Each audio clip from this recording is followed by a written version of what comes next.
Welcome to Play with Excel.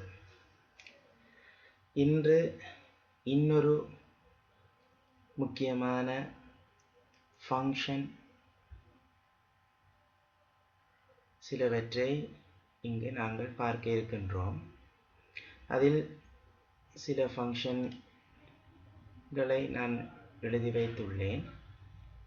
மற்றவற்றை ஒவ்வொரு நாளும் வித்தியாசமான ஃபங்க்ஷன்களை நாங்கள் பார்த்து கொள்ளுவோம். இன்று நீங்கள் பார்த்தீங்கன்னு சொன்னால் ஒரு ரேஞ்ச் ஆஃப் எக்ஸல் செல்ஸ், இந்த எக்ஸல் செல்ஸ்களில் உள்ள மினிமம், மேக்ஸிமம், அவரேஜ், கவுண்டில் வித்தியாசமான கவுண்டிங் மெத்தட்ஸ் இருக்குது. அதில் நாங்கள் இன்று கொஞ்சம் பார்ப்போம். ரைட், முதலாவது மினிமம். ஒரு மினிமம் வேல்யூவை, குறைந்த எண்ணை எவ்வாறு நாங்கள் எக்ஸலில் கால்குலேட் பண்ணுவது என்பதை பார்ப்போம். ரைட், உதாரணத்துக்கு இது ஒரு வகுப்பில் மாணவர்கள் எடுத்த 3 பாடங்களில் மாணவர்கள் எடுத்த புள்ளிகள் மற்றும் மொத்த புள்ளிகள், சராசரி புள்ளிகள், அதே நேரம் அவர்களின் ரேங்குகள், இவற்றை போன வீடியோவில் நாங்கள் பார்த்தோம். இன்று நாங்கள் மினிமம், மேக்ஸிமம், அவரேஜ், கவுண்ட் போன்ற சில ஃபங்க்ஷன்களை பார்ப்போம். மினிமம் நாங்கள் எவ்வாறு செய்து கொள்வது என்றால், வழமையாக ஃபங்க்ஷன்களை பாவிக்கும் போது ஈக்குவல் சைன் இலிருந்தே நாங்கள் ஆரம்பிப்போம். ஈக்குவல் சைன் மின் என்று ஒரு ஃபங்க்ஷன் உள்ளது. இதில் மினிமம், மின், அடுத்தது அதனது ரேஞ்சை கேட்கும். அதாவது எந்த கட்டத்திலிருந்து எந்த கட்டம் வரை நாங்கள் அதை ரெஃபரன்ஸாக பார்க்க வேண்டும் என்று. இப்போ உதாரணத்துக்கு நான் இந்த 10 மாணவர்களது ரேஞ்சை நான் கொடுக்குறேன். கொடுத்து அந்த ப்ராக்கெட்டை க்ளோஸ் பண்ணுறேன். க்ளோஸ் பண்ணி போட்டு என்ன பண்ணினேன்னு சொன்னால், இதில் பார்த்தீங்கன்னு சொன்னால் 78 மினிமமாக தெரியும். இந்த ரேஞ்சை நீங்கள் பார்த்தீங்கன்னு சொன்னால் அவ்வளோங்க 90, 80, 92, 84, 90, 78, 85, 82, 86, 95. அப்போ 78 இங்கு மினிமமாக பதியப்பட்டுள்ளது. இனி இந்த ஃபங்க்ஷனை இதற்கு காப்பி பண்ணலாம். அதாவது இங்கிலீஷ், மேத்ஸ் போன்றவற்றுக்கு நீங்கள் இந்த இதில் வைத்து இவ்வாறு ட்ராக் பண்ணுவதன் மூலமாக ஒவ்வொரு பாடங்களிலும் உள்ள மினிமம் மார்க்ஸ்களை நீங்கள் பெற்றுக்கொள்ளலாம். அதேவேளை மேக்ஸிமம், இரண்டாவது ஃபங்க்ஷன் மேக்ஸிமம். மேக்ஸிமம் புள்ளிகள் எது என்று அடையாளம் கண்டுகொள்வதற்காக நாங்கள் வழமை போன்று ஃபங்க்ஷனை ஆரம்பிப்போம். ஈக்குவல் சைனிலிருந்து மேக்ஸ் என்றொரு ஃபங்க்ஷன் உள்ளது. அதில் மினிமத்துக்கு நாங்கள் எவ்வாறு செய்தோமோ அதே போல் அதனது ரேஞ்சை நாங்கள் செலக்ட் பண்ணி கொடுத்துவிட்டு ப்ராக்கெட்டை க்ளோஸ் பண்ணுவோம் என்று சொன்னால்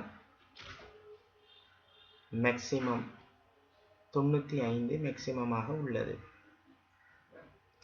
வீரா என்ற மாணவி 95 புள்ளிகளை இங்கே பெற்றுள்ளார்.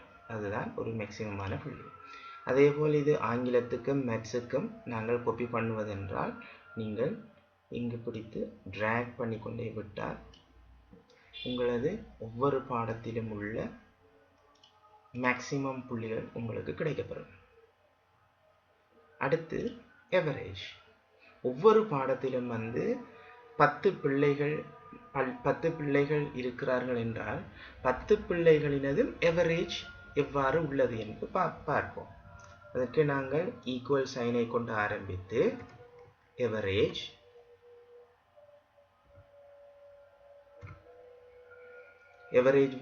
எவரேஜ் எந்தெந்த நம்பர்களை எவரேஜ் பார்க்க வேண்டும் என்று சிஸ்டம் கேட்கின்றது. அப்போ நாங்கள் ரேஞ்சை கொடுத்து கொள்வோம். அதை நாங்கள் ப்ராக்கெட்டை க்ளோஸ் பண்ணி என்டர் பண்ணுவதன் மூலமாக இந்த சயின்ஸ் பாடத்துக்குரிய எவரேஜ் 86.2 வருகின்றது. இந்த எவரேஜை மற்ற பாடங்களுக்கும் நாங்கள் செய்ய வேண்டும் என்றால் இந்த ஃபங்க்ஷனை டிராக் பண்ணுவதன் மூலமாக காப்பி பண்ணுவோம். மிகவும் இலகுவான வழி. அடுத்து கவுண்ட் எத்தனை பிள்ளைகள் வகுப்பில் அல்லது நீங்கள் எத்தனை பிள்ளைகளை பதிந்திருக்கிறீர்கள் என்று. இப்போ இதில் 10 பிள்ளைகள் என்பதால் மிகவும் எங்களது பார்வைக்கு உட்பட்டதாகவே இருக்கின்றது. இதில் சாதாரணமாகவே நீங்கள் 1 2 3 என்று 10 வரை எண்ணிக்கொள்ளலாம். ஆனால் 200 300 பிள்ளைகள் வரும்போது எங்களுக்கு அந்த எத்தனை பிள்ளைகள் இருக்கிறார்கள் என்று கவுண்ட் பண்ண இயலாமல் இருக்கும். அதன் போது இந்த கவுண்டை நாங்கள் பாவிக்கலாம். உதாரணத்துக்காக ஈக்குவல் சைனை கொண்டே ஆரம்பித்து கவுண்டிலும் நாங்கள் இந்த ரேஞ்சை கொடுப்போம். அதாவது E5 இருந்து E14 வரையும், அதாவது E5 இருந்து E14 வரையும் பார்த்தோமானால் 10 கவுண்ட் இருக்கிறது. அதாவது இங்கே 10 பிள்ளைகள் உள்ளார்கள். இங்கிலீஷ் மேத்ஸ் இதில் நாங்கள் பார்க்க வேண்டும் என்றால் இந்த ஃபங்க்ஷனை நாங்கள் ட்ராக் பண்ணி காப்பி பண்ணி கொள்வோம். அப்போ நீங்கள் பார்த்து கொள்ளலாம். அதே நேரம் சில கண்டிஷனை வச்சு நாங்கள் கவுண்ட் பண்ணலாம். உதாரணத்துக்கு இங்கே பார்ப்போம்னு சொன்னால் கண்டிஷன் கவுண்ட் பண்ணுவோம். மார்க்ஸ் 80 விட கூடுதலாக உள்ள மாணவர்கள் ஒவ்வொரு பாடங்களிலும் 80 விட கூடுதலாக உள்ளவர்கள். இதில் நாங்கள் பார்ப்போம். ஈக்குவல் சைன் தான் ஆரம்பிப்போம். கவுண்ட் இஃப் என்பது கவுண்ட் பண்ணப்படும் இஃப் கண்டிஷனுடன், அதாவது ஒரு கண்டிஷனுடன் கவுண்ட் பண்ணப்படும். ரைட், நாங்கள் அந்த கண்டிஷனையும் கொடுத்து ரேஞ்சையும் கொடுக்க வேண்டி வரும். இப்போ பார்த்தீங்கன்னு சொன்னால் ரேஞ்ச் என்னன்னு கேட்குது. ரேஞ்ச் நம்மளுக்கு தெரியும். E5 இருந்து E14 வரையும். இப்போ E5 இருந்து E14 வரவும் நான் ரேஞ்சை கொடுத்துட்டேன். அடுத்ததாக என்ன கிரைட்டீரியாவில் நாங்கள் கவுண்ட் பண்ணணும் என்று சொல்லி கொடுக்கணும். அதற்கு நாங்கள் கோட் மார்க் போடணும். இதில் நாங்கள் கிரேட்டர் தேன் ஓ ஈக்குவல், பெரிது அல்லது அதற்கு ஈக்குவல். எதுக்கு ஈக்குவல்? 80க்கு ஈக்குவல். அதாவது இந்த சைனின் மூலம் நமக்கு விளங்குவது என்னன்னு சொன்னால் 80 மார்க்ஸ் அல்லது அதற்கு மேற்பட்ட மார்க்ஸ்களை, அதாவது குறிப்பாக அந்த சயின்ஸ் பாடத்தில் உள்ள ரேஞ்ச் இருக்கிறது E15 இருந்து E14 வரை. இதற்குள் 80 மார்க்ஸுக்கு கூடுதலாக உள்ள மாணவர்களின் எண்ணிக்கையை நாங்கள் காணுவோம். கடைசியாக பிரக்கெட்டை க்ளோஸ் பண்ணிட்டு என்டர் பண்ணினேன்னு சொன்னால் 80 அல்லது அதுக்கு மேற்பட்ட மாணவர்கள் இதில் 9 பேர் உள்ளனர்.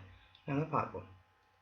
1 2 3 4 5, இது 80 விட குறைய 6 7 8 9.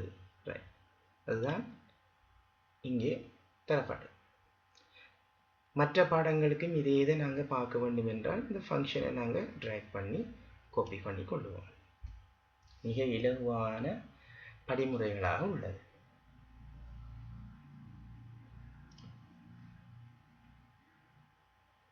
இது நீங்கள் ஒரு வித்தியாசமான முறைகளில் இதை நாங்கள் கையாளலாம்.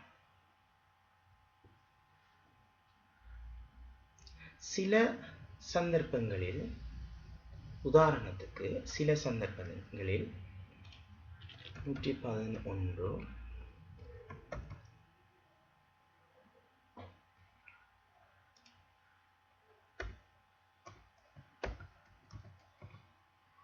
இதற்கு மார்க்ஸ் இல்லாம, இதில் மார்க்ஸ், இதற்கு மார்க்ஸ், இதற்கு ரைட், இவ்வாறு இருக்கும் என்றால்,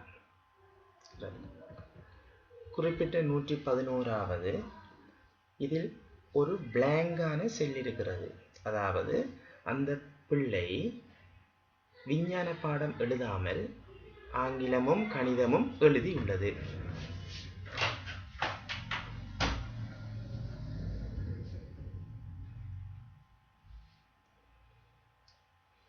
இந்த சந்தர்ப்பத்தில் எங்களுக்கு வித்தியாசமான கவுண்டிங் மெத்தட்கள் இருக்கின்றது. உதாரணத்துக்கு இதில் பார்த்தீங்கன்னு சொன்னால் கவுண்ட் ஏ, அதாவது கவுண்ட் ஏ என்பது நாங்கள் ஒரு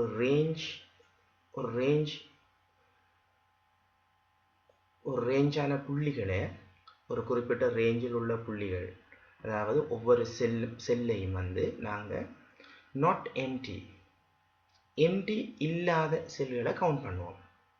இப்போ உதாரணத்துக்கு நான் இதில் போட்டோம்னு சொன்னால் எம்டி இல்லாதது. உதாரணத்துக்கு நான் இதை நாங்கள் செஞ்சு பார்ப்போம். ரைட், எங்களுக்கு தெரியும் E5 தொடக்கம் நான் E15 வரையும் எடுக்கிறேன். அந்த எம்டியான ஒரு செல்லையும் சேர்த்து எடுக்கிறேன். என்ன பண்ணினேன்னு சொன்னால் எனக்கு 10 தான் வரும். 11 உண்மையாக வர வேண்டும், ஆனால் 10 தான் வரும். ஏன்னு சொன்னால் எம்டியான செல்லை இந்த கவுண்ட் ஏ எனும்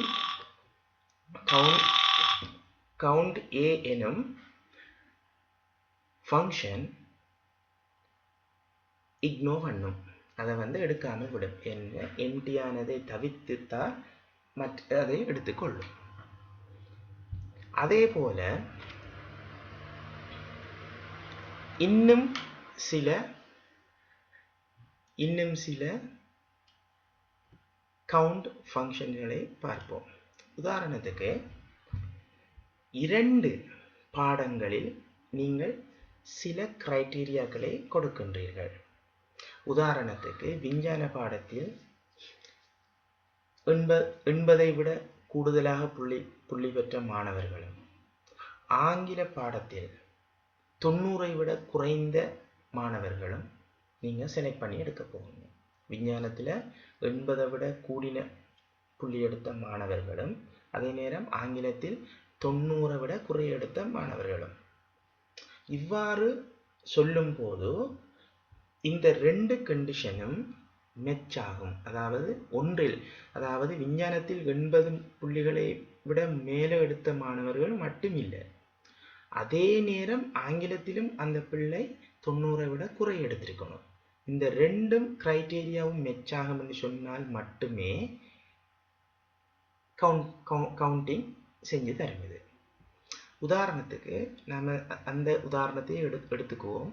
அதாவது விஞ்ஞானத்தில் 80 விட கூடுதலான பெற்ற மாணவர்களும், ஆங்கிலத்தில் 90 விட குறைவாக பெற்ற மாணவர்களும். சரி, பார்ப்போம்.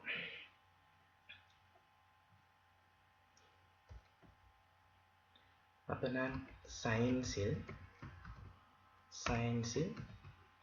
80 விட கூடுதலாக இருக்க வேண்டும், அதே நேரம் ஆங்கிலத்தில் 90 விட குறைவாக இருக்க வேண்டும்.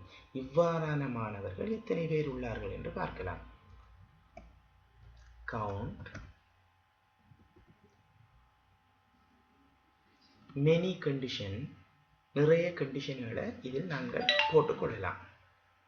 உதாரணத்துக்கு முதலாவது கண்டிஷனுக்குரிய ரேஞ்ச், எங்களுக்கு நேரத்தோட ரேஞ்ச் தெரியும். E5 இருந்து E14. இந்த ரேஞ்ச் கண்டிஷன் என்ன கிரைட்டீரியா. அப்போ எங்களது கிரைட்டீரியா நாங்கள் போடுவோம். அதாவது சயின்ஸில் வந்து greater than or equal 80. இதுதான் எங்களது கண்டிஷன். அடுத்தது இரண்டாவது ரேஞ்ச். F5 இருந்து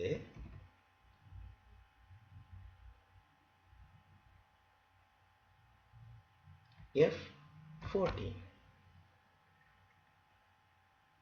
ஓகே, இரண்டாவது ரேஞ்ச். ஏனென்றால் அடுத்த ஆங்கில பாடத்துக்குரியது 90 விட குறையது ரேஞ்ச். நாங்கள் less than or equal 90, 90 விட குறையும். இப்போ நீங்கள் பார்த்தா உங்களுக்கு தெரியும், நான் 2 கிரைட்டீரியாக்களை ஒரே நேரத்தில் செய்துள்ளேன். இனி இந்த ஃபங்க்ஷனை க்ளோஸ் பண்ணிட்டு என்ன பண்ணினோம்னு சொன்னால், இவ்வாறான 6 பிள்ளைகள் இருக்கிறார்கள். அதாவது 80 விட கூட விஞ்ஞானத்தில், ஆங்கிலத்தில் 90 விட குறைய நாங்கள் செக் பண்ணுவோம். 80 விட கூட 90 விட குறைய உண்டு. 80 விட கூட, 80 அல்லது அதை விட கூட 90 விட குறைய 2. 80 விட கூட 90 விட குறைய 3. 80 விட கூட 90 விட குறைய 4.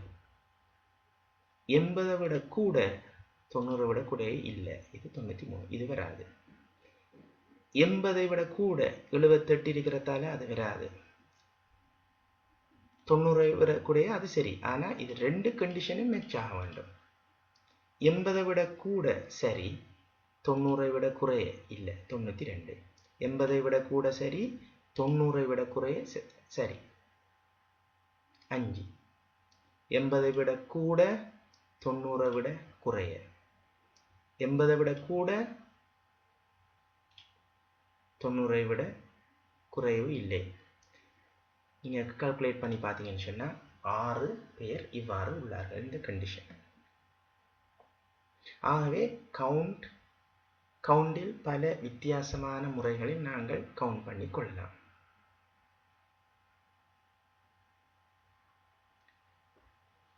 அடுத்து இன்னும் வித்தியாசமான ஃபங்க்ஷன்களுடன் சந்திப்போம்.